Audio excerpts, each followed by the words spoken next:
Hi ಎಲ್ರಿಗೂ ಹೇಗಿದ್ದೀರಾ?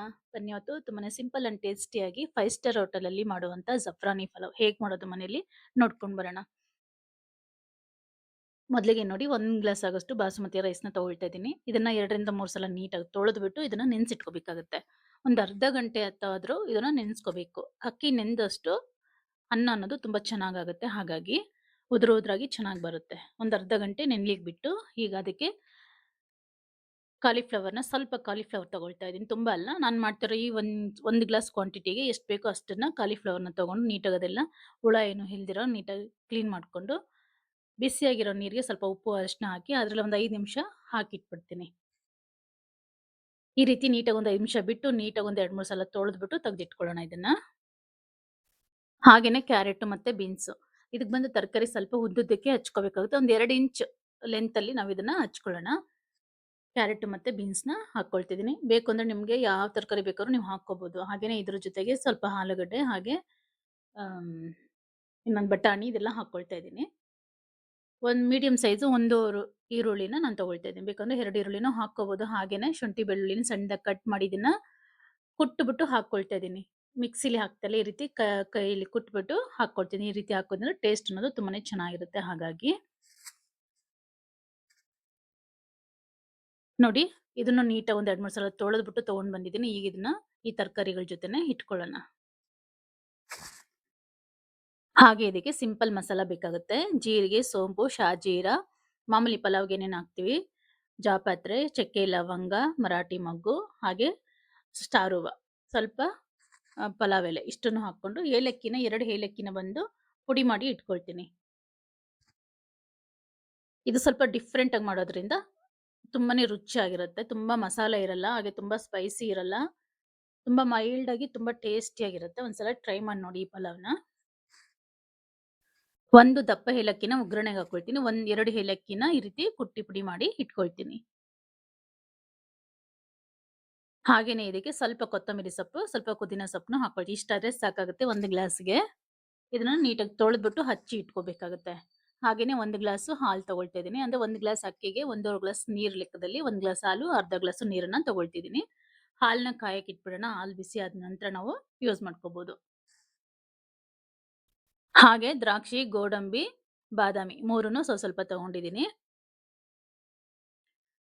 ಇದ್ರ ಜೊತೆಗೆ ಏನೇನ್ ಬೇಕು ಅಂತ ತರಕಾರಿ ಜೊತೆಗೆ ಆಲೂಗಡ್ಡೆನು ಮಿಕ್ಸ್ ಮಾಡಿ ಇಟ್ಕೊಂಡಿದ್ದೀನಿ. ನೋಡಿ ಬಟಾಣಿ ಒಂದ್ ಸ್ವಲ್ಪ ತಗೊಳ್ತಾ ಇದ್ದೀನಿ. ಶುಂಠಿ ಬೆಳ್ಳುಳ್ಳಿ ಪೇಸ್ಟು. ಎಲ್ಲವೂ ಒಂದತ್ರ ನೀಟಾಗಿ ಇಟ್ಕೊಂಡ್ಬಿಟ್ರೆ ಪಟ ಪಟ ಅಂತ ಒಂದು 10, 15 ನಿಮಿಷದಲ್ಲಿ ನಮಗೆ ಪಲಾವ್ ರೆಡಿ ಆಗುತ್ತೆ. ಸ್ವಲ್ಪ ಸಕ್ಕರೆ ತಗೊಳ್ತಾ ಇದ್ದೀನಿ. 1 ಸ್ಪೂನ್ ಆಗೋಷ್ಟು ಸಕ್ಕರೆ, ಹಾಗೆ ಕುಂಕುಮದುವ. ಅದ್ರ ಜೊತೆಗೆ ಒಂದು 1/4 ಸ್ಪೂನ್ ಆಗೋಷ್ಟು ಅಥವಾ ಒಂದು ಚಿಟಿಕೆ ಆಗೋಷ್ಟು ಅರಿಶಿನ ಹಾಕೊಂಡು ಆಲ್ರೆಡಿ ನಾವು ಕಾಯಕ್ಕೆ ಇಟ್ಟಿದ್ವಲ್ಲ ಹಾಲು, ಅದೇ ಬಿಸಿ ಹಾಲನ್ನ ಇದಕ್ಕೆ ಹಾಕೊಂಡು ಮಿಕ್ಸ್ ಮಾಡಿ ಇಟ್ಕೊಳ್ಳೋಣ. ಈಗ ಇದೆಲ್ಲ ರೆಡಿ ಮಾಡಿ ಇಟ್ಕೊಂಡು ಈಗ ಸ್ಟವ್ ಮೇಲೆ ಒಂದು ಪಾತ್ರೆ ಇಟ್ಕೊಂಡು ಅದಕ್ಕೆ ಸ್ವಲ್ಪ ಆಯಿಲು ಅಥವಾ ತುಪ್ಪ ಎರಡನ್ನು ಮಿಕ್ಸ್ ಮಾಡಿ ಹಾಕ್ಕೊಳ್ತಾ ಇದ್ದೀನಿ. ಬೇಕಾದ್ರೆ ಬರೀ ತುಪ್ಪದಲ್ಲೂ ಮಾಡಿದ್ರು ತುಂಬಾ ಚೆನ್ನಾಗಿರುತ್ತೆ. ನಾನು 2 ಮಿಕ್ಸ್ ಮಾಡಿ ಮಾಡ್ತಾ ಇದ್ದೀನಿ. ನಾನು ಇಲ್ಲಿ ಆಯಿಲು ಮತ್ತೆ ತುಪ್ಪ 2 ಕಮ್ಮಿ ಹಾಕ್ಕೊಳ್ತೀನಿ. ಸ್ವಲ್ಪ ಹೆಚ್ಚಿಗೆ ಹಾಕೊಂಡ್ರೆ ಇನ್ನೂ ಟೇಸ್ಟ್ ಅನ್ನೋದು ಚೆನ್ನಾಗಿ ಬರುತ್ತೆ. ಇದೆಲ್ಲ ಚೆನ್ನಾಗಿ ಕಾದ ನಂತರ ಫಸ್ಟಿಗೆ ನಾವು ಡ್ರೈ ಫ್ರೂಟ್ಸ್ ಏನಿತ್ತು ದ್ರಾಕ್ಷಿ, ಗೋಡಂಬಿ, ಬಾದಾಮಿ ಇಷ್ಟನ್ನು 3ನ್ನು ನೀಟಾಗಿ ಫ್ರೈ ಮಾಡಿ ತೆಗೆದು ಒಂದು ಪ್ಲೇಟಲ್ಲಿ ಸೈಡ್‌ಗೆ ಎತ್ತಿಟ್ಕೊಂಡ್ಬಿಡೋಣ. ಕೊನೆಯಲ್ಲಿ ಇದನ್ನ ಹಾಕ್ಕೋಬೇಕಾಗುತ್ತೆ. ಹಾಗಾಗಿ ಮೊದಲಿಗೆ ಇದನ್ನ ಫ್ರೈ ಮಾಡಿ ಇಟ್ಕೊಂಡ್ಬಿಡೋಣ. ನೋಡಿ ಅದೆಲ್ಲ ತೆಗೆದು ಸೈಡ್ ಇಟ್ಕೊಂಡಿದ್ದೀನಿ. ಅದೇ ಎಣ್ಣೆ ಏನಿತ್ತು ಅದೇ ಎಣ್ಣೆಗೆ ಆಲ್ರೆಡಿ ನಾವು ತೋರಿಸಿದಂತ ಮಸಾಲೆ ಎಲ್ಲ ಹಾಕೊಂಡು ನೀಟಾಗಿ ಫ್ರೈ ಮಾಡ್ಬಿಟ್ಟು ಇದೆಲ್ಲ ಚೆನ್ನಾಗಿ ಫ್ರೈ ಆದ ನಂತರ ನಾವು ಆಲ್ರೆಡಿ ಹಚ್ಚಿಟ್ಕೊಂಡಿದೀವಲ್ಲ ಈರುಳ್ಳಿ, ಆ ಈರುಳ್ಳಿನ ಹಾಕೊಂಡು ಚೆನ್ನಾಗಿ ಫ್ರೈ ಮಾಡ್ಕೊಳ್ಳೋಣ. ಈರುಳ್ಳಿ ಎಲ್ಲ ಚೆನ್ನಾಗಿ ಫ್ರೈ ಆದ ನಂತರ ಖಾರಕ್ಕೆ ಎಷ್ಟು ಬೇಕಾಗುತ್ತೋ ಅಷ್ಟು ಹಸಿಮೆಣಸಿನಕಾಯಿನ ಹಾಕೋಬೇಕಾಗುತ್ತೆ. ಆಗ್ಲೇ ನಾನು ಹಸಿಮೆಣಸಿನಕಾಯಿ ನೋಡಿಸ್ಲಿಲ್ಲ. ನಿಮಗೆ ಖಾರಕ್ಕೆ ಎಷ್ಟು ಬೇಕಾಗುತ್ತೋ ಅಷ್ಟು ಹಸಿಮೆಣಸಿನಕಾಯಿನ ಹಾಕೊಂಡು ಚೆನ್ನಾಗಿ ಫ್ರೈ ಮಾಡ್ಕೊಂಡು ನಂತರ ಶುಂಠಿ ಬೆಳ್ಳುಳ್ಳಿ ಪೇಸ್ಟ್ ಹಾಕೊಂಡು ಅದು ಕೂಡ ಹಸಿ ಸ್ಮೆಲ್ ಹೋಗೋವರೆಗೂ ಚೆನ್ನಾಗಿ ಫ್ರೈ ಮಾಡ್ಕೋಬೇಕು. ಇದೆಲ್ಲ ಚೆನ್ನಾಗಿ ಫ್ರೈ ಆದ ನಂತರ ಆಲ್ರೆಡಿ ಹಚ್ಚಿಟ್ಕೊಂಡಿದ್ವಲ್ಲ ಪುದೀನ ಮತ್ತೆ ಕೊತ್ತಂಬರಿ ಸೊಪ್ಪು ಅದನ್ನು ಹಾಕೊಂಡು ಚೆನ್ನಾಗಿ ಫ್ರೈ ಮಾಡ್ಕೊಂಡು ನಂತರ ಇದ್ರ ಜೊತೆಗೇನೆ ನಾವು ರುಚಿಗೆ ಎಷ್ಟು ಬೇಕಾಗುತ್ತೋ ಅಷ್ಟು ಉಪ್ಪನ್ನು ಹಾಕ್ಕೋಬೇಕಾಗತ್ತೆ. ಇದು ತುಂಬಾನೇ ಮೈಲ್ಡ್ ಆಗಿರುತ್ತೆ. ತುಂಬಾ ಸ್ಪೈಸಿ ಇರಲ್ಲ, ಹಾಗೆ ತುಂಬಾ ಮಸಾಲ ಇರಲ್ಲ. ಬಟ್ ತಿನ್ಲಿಕ್ಕೆ ತುಂಬಾನೇ ರುಚಿಯಾಗಿರುತ್ತೆ. ಮರಿದೇ ಒಂದ್ಸಲ ಟ್ರೈ ಮಾಡಿ ನೋಡಿ. ನೋಡಿ ಇದೆಲ್ಲ ಚೆನ್ನಾಗಿ ಹಾಕೊಂಡು ಫ್ರೈ ಆದ ನಂತರ ಪುದೀನ ಕೊತ್ತಂಬರಿ ಸೊಪ್ಪೆಲ್ಲ ಹಾಕೊಂಡು ಫ್ರೈ ಮಾಡ್ಕೊಂಡ ನಂತರ ಹಚ್ಚಿಟ್ಕೊಂಡಿರೋಂಥ ಈ ತರಕಾರಿಗಳನ್ನ ಹಾಕೊಂಡು ಒಂದು 5, 6 ನಿಮಿಷ ಚೆನ್ನಾಗಿ ಫ್ರೈ ಮಾಡ್ಕೋಬೇಕಾಗುತ್ತೆ.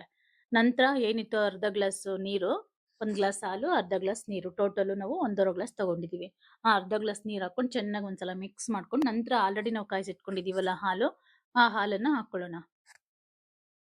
ಹಾಲು ಹಾಕೊಂಡು ನೀಟಾಗಿ ಒಂದ್ಸಲ ಮಿಕ್ಸ್ ಮಾಡ್ಕೊಂಡು, ನಂತರ ಆಲ್ರೆಡಿ 1 ಸ್ಪೂನು ಶುಗರ್ ಎತ್ತಿಟ್ಟಿದ್ವಲ್ಲ, ಆ ಶುಗರ್‌ನ ಹಾಕೊಳ್ಳೋಣ. ತುಂಬಾ ಹಾಕೊಂಡ್ರು ಚೆನ್ನಾಗಿರಲ್ಲ. ನೋಡ್ಕೊಂಡು ಹಾಕ್ಕೋಬೇಕಾಗತ್ತೆ.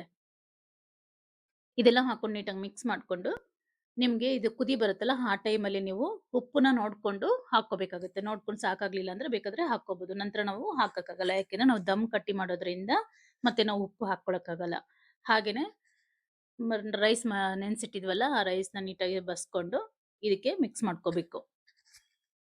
ನಾವು ಅರ್ಧ ಗಂಟೆ ನೆನ್ಸಿರೋದ್ರಿಂದ, ನಾವು ಹಾಕಿರೋ ನೀರು ಮತ್ತೆ ಹಾಲು ಇದಕ್ಕೆ ಏನ್ ಇದಿದೆ 1 ಗ್ಲಾಸು ಅದು ಕರೆಕ್ಟಾಗಿರುತ್ತೆ. ಇದನ್ನ ದಮ್ ಕಟ್ಬೇಕು. ಹಾಗಾಗಿ ಈ ಸ್ವಲ್ಪ ನೀರೆಲ್ಲ ಇಮ್ರುಕೊಳ್ಳುತ್ತಲ್ಲ, ಅದಾದ್ಮೇಲೆ ನಾವು ಆಲ್ರೆಡಿ ಪೌಡಿ ಮಾಡಿ ಇಟ್ಟಿದ್ದಂತ ಏಲಕ್ಕಿ ಏನಿತ್ತು, ಆ ಏಲಕ್ಕಿ, ಡ್ರೈ ಫ್ರೂಟ್ಸು, ಹಾಗೇನೆ ಕುಂಕುಮದವ ನಾವು ಹಾಲಲ್ಲಿ ಮಿಕ್ಸ್ ಮಾಡಿಟ್ಟಿದ್ವಲ್ಲ, ಆ ಕುಂಕುಮದ ಒಂದು ಹಾಲು ಇದೇನಿತ್ತು ಅದನ್ನೆಲ್ಲ ಹಾಕ್ಕೊಂಡು, ಹಾಗೆ ಒಂದ್ ಸ್ವಲ್ಪ ತುಪ್ಪನೂ ಹಾಕ್ಕೊಂಡು ದಮ್ ಕಟ್ಬೇಕು. ಲೋ ಫ್ಲೇಮಲ್ಲಿ ಇಟ್ಟು ಒಂದು 15 ನಿಮಿಷ ಇದನ್ನ ಬೇಯಿಸ್ಕೊಂಡ್ರೆ ತುಂಬಾ ಪರ್ಫೆಕ್ಟ್ ಆಗಿರೋಂಥ, ಟೇಸ್ಟಿ ಆಗಿರೋಂಥ 5 star hotel zafrani pulao ready ಆಗುತ್ತೆ. ಇದಕ್ಕೆ ನಾವು ಗರಂ ಮಸಾಲ ಹಾಕಿಲ್ಲ, ಧನಿಯಾ ಪೌಡರ್ ಹಾಕಿಲ್ಲ, ಹಾಗೇನೆ ತುಂಬಾ ಏನು ಸ್ಪೈಸಿ ಅಂತದ್ದು ಏನೂ ಹಾಕಿಲ್ಲ. ಎಷ್ಟೇ ತಿಂದ್ರು ನಿಮ್ಗೆ ಏನು ಅಸಿಡಿಟಿ ಅಂತೂ ಇಂಥದ್ದು ಏನೂ ಆಗಲ್ಲ. ತುಂಬಾನೇ ರುಚಿಯಾಗತ್ತೆ. ಮರಿದೆ ಒಂದ್ಸಲ ಟ್ರೈ ಮಾಡಿ ನೋಡಿ. ನೋಡಿ ಈಗ ಎಷ್ಟು 15 ನಿಮಿಷ ಆಗಿದೆ. ಎಷ್ಟು ನೀಟಾಗಿ ಉದುರು ಉದುರಾಗಿ ಎಷ್ಟು ಚೆನ್ನಾಗಿ ಬಂದಿದೆ ರೈಸ್. ಬಾಸುಮತಿ ರೈಸ್‌ನ ನೆನ್ಸಿದ್ಮೇಲೆ ಯಾವುದೇ ಕಾರಣಕ್ಕೂ ತುಂಬಾ ನೀರನ್ನ ಹಾಕ್ಬಾರ್ದು. 1 ಗ್ಲಾಸ್ ಅಕ್ಕಿಗೆ 1 ಗ್ಲಾಸ್ ನೀರಾದ್ರೆ ಕರೆಕ್ಟಾಗಿರುತ್ತೆ. ಸಪೋಸ್ ನೀವು ನೆನ್ಸಿಲ್ಲ ಅಂತಂದ್ರೆ, ಇನ್ನೊಂಚೂರು ಜಾಸ್ತಿ ಹಾಕೊಂಡ್ರೆ ಏನು ತೊಂದ್ರೆ ಇಲ್ಲ. ನಿಮ್ಗೇನಾದ್ರೂ ಈ ರೆಸಿಪಿ ಇಷ್ಟ ಆಗಿದ್ರೆ ಮರೀದೆ ಒಂದು ಲೈಕ್ ಕೊಡಿ. ಹಾಗೆ ಇನ್ನೂ ಯಾರೆಲ್ಲ ನನ್ನ ಚಾನಲ್ ಸಬ್ಸ್ಕ್ರೈಬ್ ಮಾಡ್ಕೊಂಡಿಲ್ಲ, ದಯವಿಟ್ಟು ಸಬ್ಸ್ಕ್ರೈಬ್ ಮಾಡ್ಕೊಳ್ಳಿ. ವಿಡಿಯೋ ಪೂರ್ತಿ ನೋಡಿ. ನಿಮ್ಗೆ ಇಷ್ಟ ಆದ್ರೆ ಮಾತ್ರ ಒಂದು ಲೈಕ್ ಕೊಡೋದನ್ನ ಖಂಡಿತ ಮರಿಬೇಡಿ. Thank you for watching. Bye.